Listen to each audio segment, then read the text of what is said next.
बिस्मिल्लाहिर्रहमानिर्रहीम। अस्सलाम वालेकुम। किसी प्राइवेट पार्टी में एक डॉक्टर और एक वकील बैठे गपशप कर रहे थे। इतने में एक आदमी डॉक्टर के पास आया और बोला, डॉक्टर साहब मेरे सर में दर्द हो रहा है, कोई अच्छी सी दवाई लिख कर दे दें।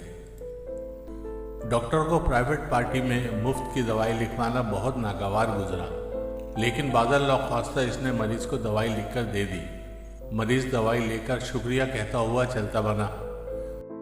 इसके जाने के बाद डॉक्टर ने वकील से पूछा, वकील साहब अगर आपसे कभी कोई दफ्तर से बाहर प्राइवेट वक्त में मशवरा मांगने आ जाए तो आप क्या करते हैं? वकील ने मुस्कुराते हुए कहा, वेरी सिंपल, मैं मशवरा दे देता हूँ और फिर उसे बिल पोस्ट कर देता हूँ। डॉक्टर को मशवरा बहुत पसंद आया। सर दर्द वाले मरीज का नाम पता मालूम किया और घर पहुंचकर बिल लिफाफे में डालकर पोस्ट करने गया तो पोस्ट ऑफिसर ने उसे एक बिल थमाते हुए कहा, सर ये वकील साहब ने भेजा है। अगर आपको हमारी वीडियोस अच्छी लगती हैं तो प्लीज़ इसको लाइक, शेयर और सब्सक्राइब करें।